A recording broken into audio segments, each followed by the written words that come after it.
अस्सलामुअलैकुम। खानीवाल के शहर मियाँ चन्नू के इलाके तुलंबा में एक शख्स जिसका नाम मुश्ताक अहमद है, उस पर यह इल्ज़ाम लगाया जाता है कि उसने कुरान को जलाया है। बाद में कुछ लोग मस्जिद से उसे निकाल कर बाहर ले आते हैं और पत्थरों से उस पर तशद्दुद करने लगते हैं। उसके बाद पास वाले पुलिस स्टेशन में पुलिस उसे ले जाती है और थोड़ी देर बाद जब और लोगों को पता चलता है तो तकरीबन 300 लोग पुलिस स्टेशन के बाहर जमा हो जाते हैं। अब पुलिस एडमिनिस्ट्रेशन बजाय इसके कि उन्हें ये कहे कि हम इसे अदालत से सज़ा दिलवाएंगे, वो मुश्ताक अहमद को उनके हवाले कर देती हैं। उसके बाद जो होता है मुश्ताक अहमद के साथ वो बहुत ही शर्मनाक था।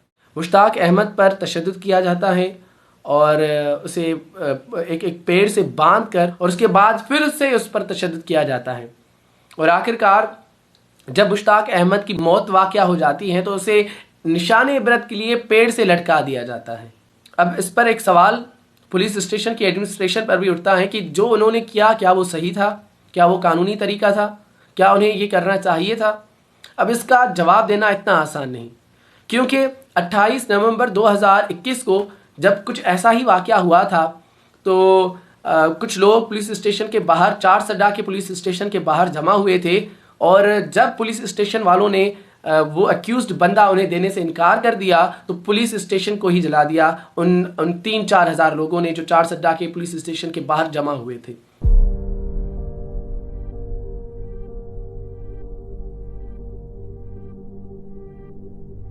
शायद इन्होंने भी घबरा कर या उस सिचुएशन को मद्देनजर रखते हुए मुश्ताक अहमद को उन मॉब के हवाले कर दिया।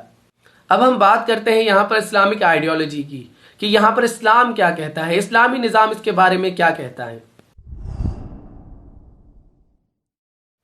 शायद ऑफ द टॉपिक हो, लेकिन यहाँ पर एक बात समझना ज़रूरी है कि हम किसी को जहन्नमी या जन्नती डिक्लेयर नहीं कर सकते, क्योंकि ये हमारा काम नहीं है। हम दुनिया में आखिरत के फैसले करने नहीं आए हैं, ये अल्लाह का काम है, तो हमें इसमें इंटरफेयर नहीं करना चाहिए और यहाँ पर हमें अपनी ज़बान को लगाम देनी चाहिए और ख़ामोश रहना चाहिए।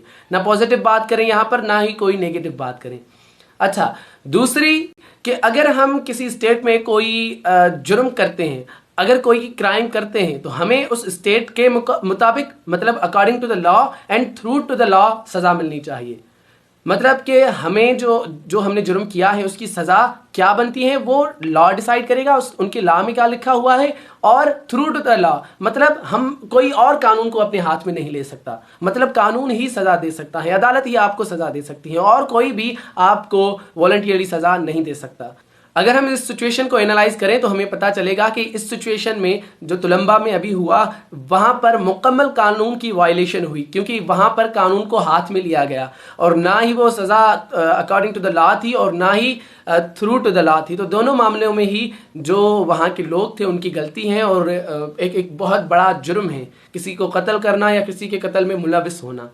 जब प्रियंका कुमारा की लाश को जलाया गया था तब पीएम ने कहा था, सारा पाकिस्तान आज ये फैसला कर बैठा है कि हमने अब इस तरह के वाकया इस मुल्क में नहीं होने देने।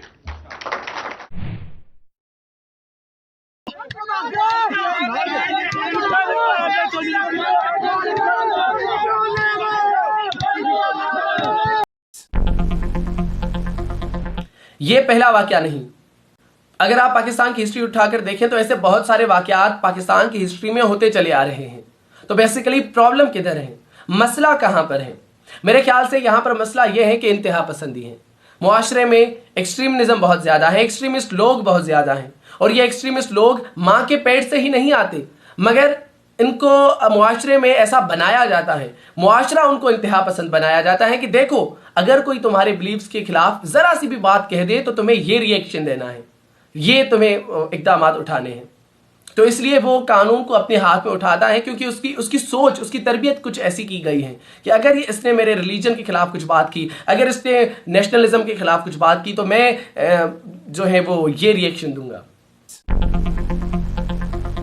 अच्छा, ये मसला कुछ इस तरीके से भी हल हो सकता था कि आप उसको पुलिस के हवाले कर देते और कानून, मुल्क में कानून मौजूद हैं, मुल्क में अदालतें मौजूद हैं, जज बैठे हुए हैं, इंसाफ वो करेंगे।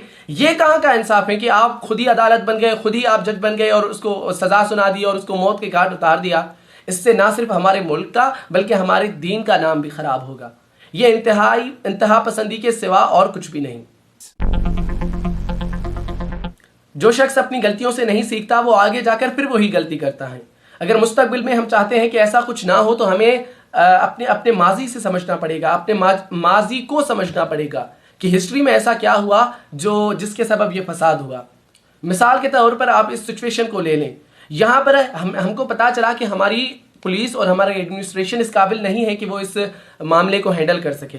मतलब उनके पास ऐसा कोई प्लान नहीं है, उनके पास प्लान बी नहीं है कि अगर मुल्क में कहीं ऐसा कुछ हो जाता है तो हम क्या करें। तो उनको एक प्लान बी बनाना चाहिए कि अगर मुल्क में कहीं किसी स्टेट में, किसी जगह पर, किसी गांव में ऐसा फसाद होता है तो हमें ये एक्शन लेना चाहिए ताकि उस फसाद को जल्द से जल्द रोका जाए।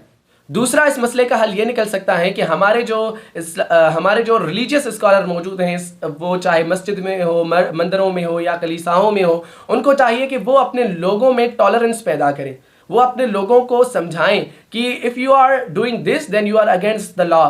उनको समझाएं, उनको एक्सट्रीमिज्म की तरफ ना भेजें, उनको इंतहा पसंदी की तरफ ना भेजें। और ऐसा ही हमें एजुकेशनल इंस्टीट्यूशंस में भी करना चाहिए, चाहे वो मदरसा हो या कोई भी जगह हो। वहाँ पर हमें बच्चों को समझाना चाहिए कि अगर आप ये करते हैं तो आप अगेंस्ट द लॉ हैं, you are against your religion as well.